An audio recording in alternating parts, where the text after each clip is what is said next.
Welcome, family and friends. TJ, Morgan, Annika, Romina, Mom, and all our friends and all our other family members everywhere. I would like to take a moment to think about a few of the things that have been on my mind and to hopefully bring a little bit of clarity to a couple of items. I'm going to start doing a fireside chat and send it out in video format every week on Sunday, hopefully for the rest of my life. And I want you to save these and look at them, and then I want you to study them, because I am only going to share things that I think are valuable in your life. Today I'd like to talk a little bit about what it says in the scriptures about perfection. Actually, I was studying perfection, and it says in Matthew, "Be you perfect as your Father in heaven is perfect." What does that mean for those of us in this world who are flawed, who are less than perfect, who cannot reach that utopia? What Jeffrey R. Holland has said in one of his talks, or I believe it was, is that there's a long timeline on perfection.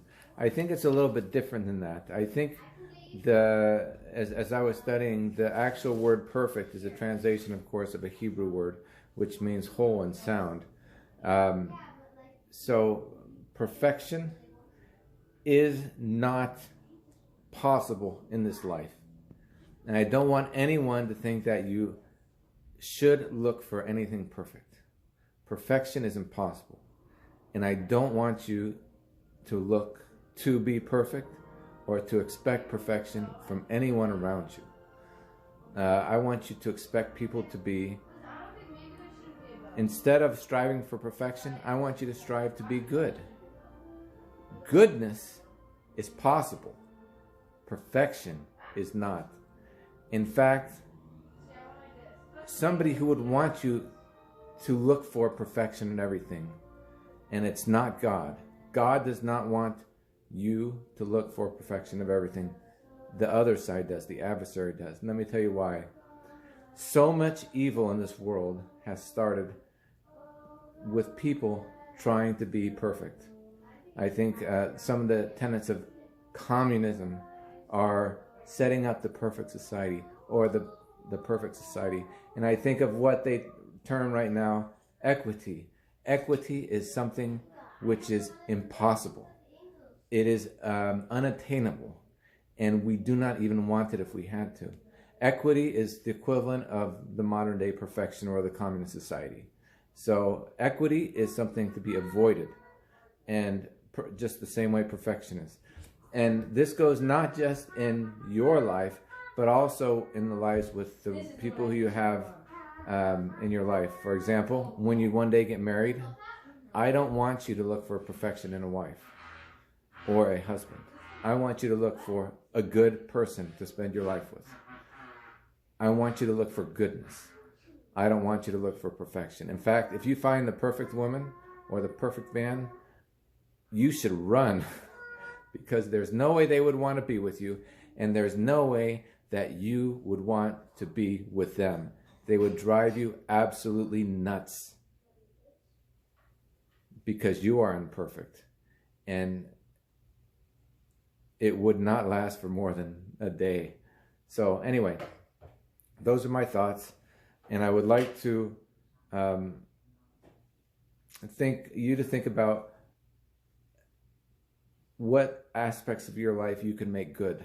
I want you to be good people. I want you to act good, and I want you to be proper and respectful. And I want you to, and this goes not just in your life, but also in the things that you look about when you choose a career. I want you to pick a good one. When you actually go to church, and I want you, one of the things that I don't say is that I know that the church is true. And the first reason is not that I'm faulting anybody for saying it, because I know that they mean, I think I understand what they mean when they say that the church is true. But I don't even know how a church can be true. I know that a church can be based upon true, and it can have true principles, and it can have things like the priesthood, but for a church to be true, I don't know what that means. But I do know about a church being good and based upon good, correct principles.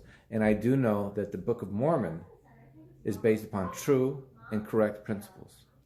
That's what I know. As far as the church being true, I know that the church is good. And I know it strives men and makes them good, makes good men better. And I know that the Book of Mormon is true, and thus I know that Joseph Smith was a prophet. But as far as the church being true, it's the same thing as like striving for perfection. If you try to find something that's perfect, you will not find it, no matter where you look. And the only reason I say that is because I hear people that when they talk about, well, you know, I don't agree with this doctrine, or I don't agree with that doctrine. Well, I don't expect that you would. How can you expect that a philosophy or a body politic or a religious philosophy or the tenets of a religion you agree with 100% of the time about everything? I don't think that you should, and I think that it's almost impossible to find. But what I want you to do is ask yourself this: does it make good men better? And ask yourself if the Book of Mormon is true. And that's all you need to ask about. And when I think about the Book of Mormon itself, I think of a book that is amazingly good. I think of a book that I don't know any place else where they explain the atonement better in my life. I've never heard of a better explanation of atonement than Alma chapter 42. And I've never understood more about the fall of Adam and how we are imperfect beings, and how through repentance and the atonement of Jesus Christ we can actually become good people.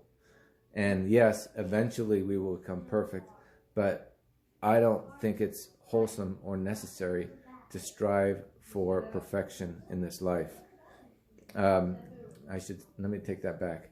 I don't think when I say it's not necessary to strive for perfection, you can strive for perfection, but I don't think it's wholesome or good to expect perfection. So much evil in this world has been done by people expecting to do perfect things. So many people have left the church, or many people have left the church because they found out it's not a perfect church, or because of this or because of that. I don't think you should expect perfection in the church, in the leaders of the church, in the prophet, or in any of the things that they talk about, or in me for that matter. And when you get married, I hope you find a good one, because those are hard to find. And so that's kind of what I was thinking. Just remember, to be good is what you should be looking for, not to be perfect. And Romina was asking me a question, because I'm going to start asking you questions. She was asking the question as to how we picked Spud. How we picked Spud. Why did I choose Spud? First of all, I didn't choose Spud. Spud was not my choice. My first choice was a little black and white dog. I don't even remember what the name of the dog was. But you liked, I don't remember who actually picked Spud. And the name of Spud wasn't even Spud. The name of it was, at the time, it was named Rhett, which is another word for red, which is a perfect name for a red dog. But we saw the dog that we liked, and then we saw the name that we liked. Another dog was named Spud, and we kind of combined the two. We kind of voted on whatever dog, and believe me, everyone's vote counted once. And then we voted on the dog's name. So someone picked our dog Spud, and then when we decided what we would name him, they picked the name of another dog. So I guess in some way I did win, because I think my dog was named, that I originally liked, was named Spud. So even though I didn't get the dog I was looking for. I think the name of the dog that I originally wanted, we chose. I think that's the way it was. Anyway, you know, and when we got Spud, we didn't get a perfect dog, but we got a good one. And we should be happy and grateful with what we got. And if we expect perfection, we will be ungrateful, because at the end of the day, people make mistakes. People make decisions that aren't always, you know, the best in our lives and in others' lives. But just remember, and I think you can think of this, TJ, when you look at the school that you're in, I think you picked a good one, Colorado Mesa. And I think Morgan too, I think you picked a good one, Southern Virginia. And I think you guys are living your life, living good lives. And that's my thing. That is Annika interrupting our chat for today. Now I'm going to post this. Spud, come here.